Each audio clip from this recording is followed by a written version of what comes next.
A Google search at 2:27 a.m., dozens of missed calls, a voicemail screaming, "I hate you," and a woman locked in a hospital room 2 doors down from the man she loved, who was found lying dead in the snow. The prosecution says Karen Reed hit Boston police officer John O'Keefe with her SUV. But did she really say, "I hit him," or did someone else put those words in her mouth? I received this in my email on a Sunday morning. I think the date was March 5th. The email had come in from our cell expert, Rick Green, at 5 a.m. He had been up all night. He saw this, what he calls an artifact, which is the footprint on the cell phone of a Google search conducted on Jennifer McCabe's phone. It says January 29, 2022 at 2:27 and 40 seconds, house long to dying cold. And if that search was deleted by the user, you get a red yes flag in this column. And this would indicate that it was deleted. This is a photo. I'm on trial for my life right now. They want you to believe that I killed John, but their rush to prosecute me will bite them in the ass. If Jen McCabe knew at 2:27 that John was about to be or was placed in the cold, that's highly incriminating. Are you getting pissed? Yeah. Did you, in fact, Google search how long it takes for someone to die of extreme temperatures? I did in the morning at the request of your client. Karen was screaming, "Google hypothermia, how long does it take to die in the cold?" And I picked up my phone and I started Googling. You see this first search that says how long to die in cold? I do. What's that time? 2:27. Now, you indicate that you did that, you made that search at 6:23 a.m., correct? Correct. And then you indicated that you did it again thereafter at 6:24, correct? Correct. And then of those three searches, one of them ended up deleted. Isn't that right? I never deleted any search.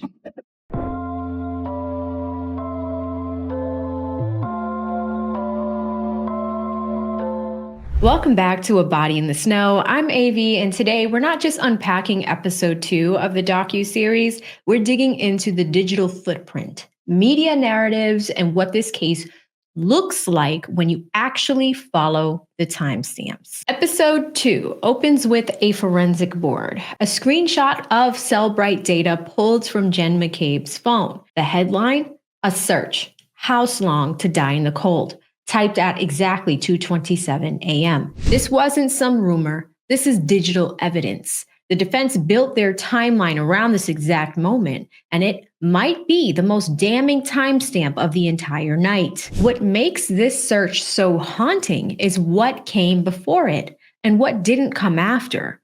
At 2:31 a.m., Jen McCabe texts John O'Keefe.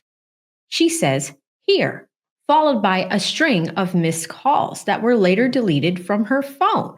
Meanwhile, Karen Reed was frantically calling John between 12:33 and 1:18 a.m. She made over a dozen calls, some angry, some confused, and at 12:36 a.m., her phone connected to John's home Wi-Fi.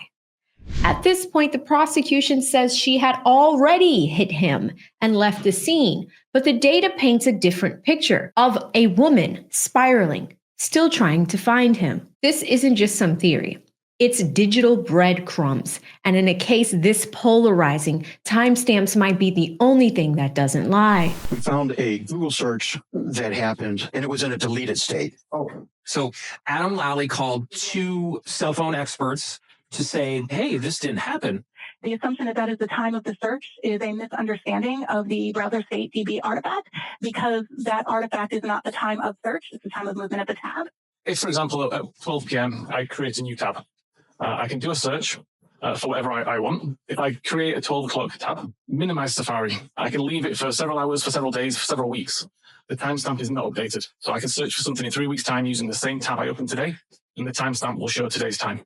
But then you have a defense witness, Rick Green, who comes in and says that, no, those experts are wrong. They were using the wrong iOS. They were not using, I guess, the iOS that Jen McCabe had, and that's why he says their data is wrong. So it's a total battle of experts. On January 29, 2022, he's on the side of the road in a blizzard. I don't know how we ended up there. I mean, yeah, we argued that day, and then I left him very angry voicemails, but none of this makes sense. I don't think anyone with any logic would think I killed John on purpose by hitting him with my passenger side taillight, in the head on another cop's lawn, and then go home, sleep it off, and then look for him the next day. I mean, what kind of criminal mastermind am I? Not a very good one. If you follow this case for any amount of time, then you've probably heard the name Turtle Boy. Welcome to the live show, ladies and gentlemen. I am your fearless host here. They call me Uncle Turtle Boy around these parts. Depending on who you ask, he's either a watchdog or a wild card. But there's no denying this. He was first. The first to cover inconsistencies. The first to demand real answers. And actually the first person I ever brought onto my channel to help break it all down when it comes to this case. For the first time, I read something about a deleted Google search from 2:27 a.m. Yeah, that's someone in the house behind me named Jennifer McCabe, who invited them both there, or mostly John, invited them there for the after party. She claimed she didn't know where John was. He never came in the house, yet she Googled how long to die in cold at 2:27 in the morning, despite thinking that John had just gone home and not come in the house at all. So the Commonwealth, that's what caught my attention. And I'm like, well, game over, right? It's like, okay, well, arrest her and free this woman, obviously. Mm-hmm. And then when that didn't happen, when the next day or a couple days later, the Commonwealth doubled down and said, no, we have more coming. That's what they always said. Wait till you see what we got coming next. We have this big bombshell. It's going to turn out to be not true. And that Google search didn't actually happen. Yeah. And they hadn't hired any experts to tell them that the Google search didn't happen. Right. Mm-hmm. But yet then they went out and found two experts, one from Alberta, Canada, a former cop who works for Cellbrite and actually has the ability to design their software and decide what gets eliminated. So he has actually single-handedly gotten rid of that Google search from the Cellbrite report himself. And he used the trial to kind of pimp out his own little app called ArtX. Oh, Jesus Christ. And so anyway. So you talked a little bit about some of the witnesses that had, some impact on the case. Who, if you were to name three of them that were the most impactful, for better or worse, who are they and what made them so controversial? I would say Jennifer McCabe. Jennifer McCabe is the woman who Googled how long to die in cold at 2:27 a.m. Mm-hmm. She claims that she left the house. She invited John there. She called him 6 times between 12:40 and 12:50, which she claims are butt dials. She was awake at 4:53 in the morning after not going to sleep at all. Despite drinking all day. When Karen Reed called her, she went by She left the house at like 1:45-ish, and when she left, she claimed she didn't see John's body lying directly on the front lawn because she was talking about peanut butter and jelly sandwiches with the girls in the back. So, she's just been. She was the one that called 911. When you hear the 911 tape, she calls John a man lying in the snow. She doesn't even identify him as a police officer. She doesn't tell any of the cops that her sister lives in the house behind me. Wow. She just doesn't tell them that. She goes into the house 30 minutes later. No one in the house came out. No one in the house woke up after a screaming woman, and first responders were all over, and a dead cop were all over the yard. The police never searched the house. They never treated any of these people as potential suspects. Jen McCabe spent the entire day talking to cops, poisoning their minds and telling them, oh yeah, Karen Reed was saying crazy things. Karen Reed was saying, I did it. Or could I have done it? Whatever. I hit him. Her story has evolved over time. Initially, she said that Karen Reed was saying, could I have hit him? Did I hit him? That has since evolved. And that's what she told the grand jury. She said at trial, she said that Karen Reed said, I hit him 3 times. And so, it's become stronger as this goes on, her assertion that Karen Reed is in fact guilty. So, she sucks. She's the face of pure evil. And everybody knows it. If you see her on the video, she turns her back to John as he's being pushed into the ambulance because she's too busy talking to the cops and making sure that she's setting the narrative right there. So Jen McCabe is the mastermind of this whole thing. And, if you believe her, when she was on the stand, then you probably believe Karen Reed's guilty. Right. Yeah. But most people could see right through Jennifer McCabe. This episode shows him outside of the State House leading a Free Karen Reed rally, the movement that's since evolved into a national headline. And with attention comes backlash. Flint of the Boston Herald shows up next, skeptical, snarky, and openly questioning Turtle Boy's credibility. Turtle Boy on his Twitter calls himself an award-winning journalist. I'm not sure where those awards come from, but his real name is Aidan Carney. He was a history teacher in Worcester County, and then left and became a blogger. The Karen Reed case really started to blow up when Turtle Boy started shining a light on Karen's innocence. What we know it to be is a cover-up. It's outrageous, outrageous. Then comes Gen C, a former FBI agent who flat out says his content is affecting the jury pool. He's crossed the boundary concerning jury selection and tainting a jury pool. But what's interesting is a difference in tone across the media voices that we hear.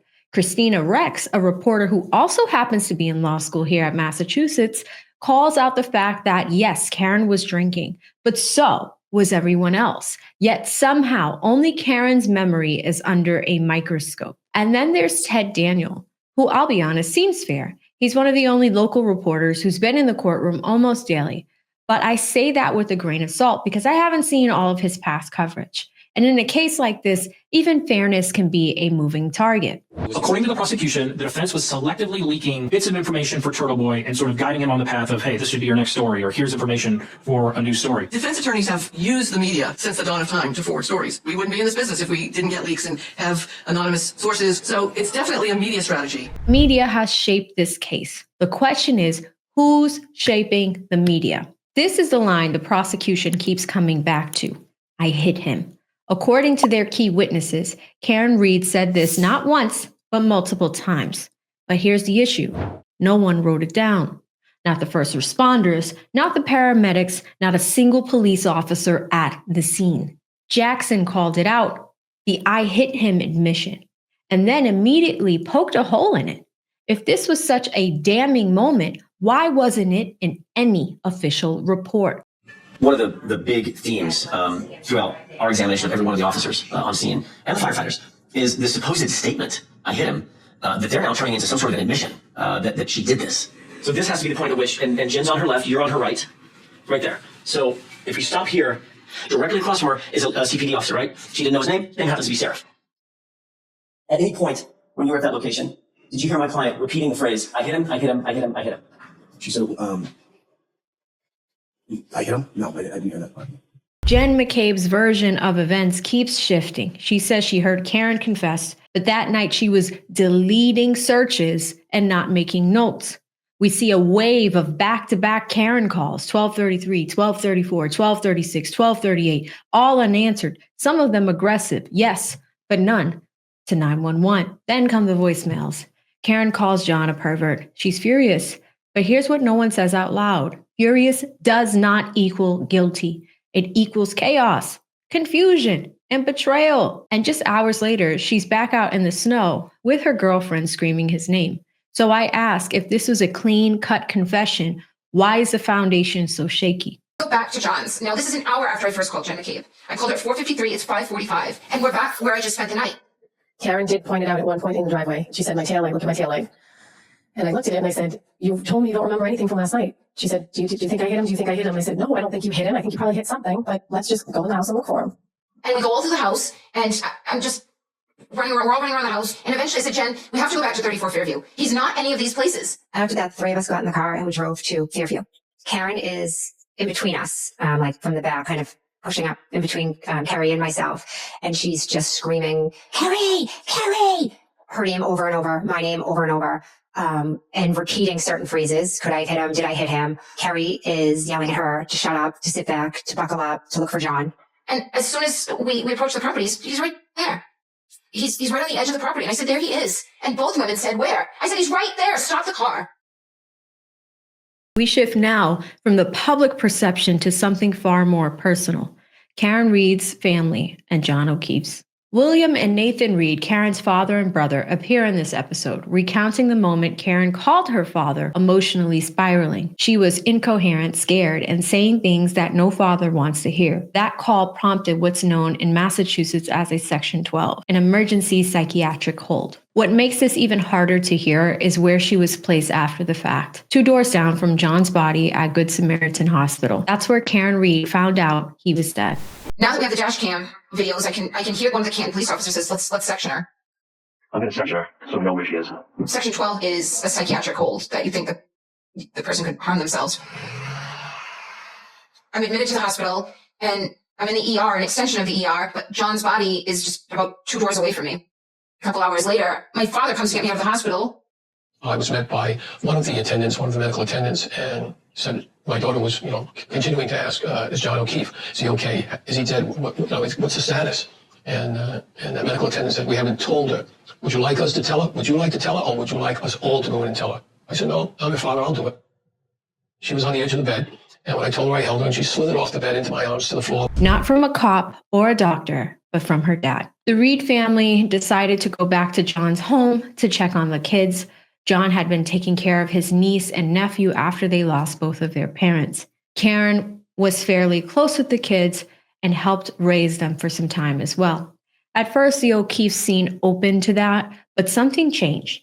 During this interaction, John's brother, Paul, stated that he looked like he had been in a fight, that his body showed signs of trauma. Then John's mother stated that she thought he looked like he was hit by a car. John's brother Paul took a call in the other room, and when he came back, everything shifted. Nathan Reed said it best. His energy completely changed. From that moment on, the Reeds say that it felt like Karen wasn't grieving a partner. She was being treated like a suspect. And we left and drove to John's. And John's parents, his brother, his father, and his niece were there. And then his nephew got dropped off from a friend's house. And I hugged his dad and his niece. I greeted his brother and his mother, and I knew they had identified the body. I watched them go in there, and I said to his brother, Paul, what did he look like? What happened? And he said, my brother looked like he went 5 rounds with Tyson. And his mother leans over the kitchen island and says to me, I think he looks like he got hit by a car. He looks like he got hit by a car. I'm like, wait a minute. Were you both looking at the same body? This is where I start to have an issue with the documentary. Are they being fair? Are you telling the entire story, or are we painting Karen as a villain? You had occasion to meet or see Karen Reed over the course of hanging out with your brother at various occasions, correct? Correct, yep. What, if any, occasions, as far as they're arguing or anything like that, did you observe personally yourself? I witnessed, one intense fight between the two of them. And as far as a fight, as you're characterizing that, was that anything physical or just verbal? No, it was a verbal argument. And what, if anything, was that verbal argument about? It's hard to recall. I mean, I guess like typical couples fighting. There was alcohol that had been involved. I recall her complaining that, he wasn't nice to her, or, something to that effect. And I was kind of the referee in that entire situation. At this point in the episode, the focus widens again, this time to the growing movement outside of the courtroom. What started as a few signs in a small town quickly became national noise. The Free Karen Reed campaign exploded, and depending on who you ask, it was either grassroots justice or a PR distraction. Brendan, John's best friend, says that protesters weren't just disruptive, they were cruel. They turned the courtroom into a circus and shifted attention away from the evidence. Jen C., the former FBI agent, echoes that sentiment, saying that Turtle Boy poisoned the jury pool and admitted to doing so. But here's the thing.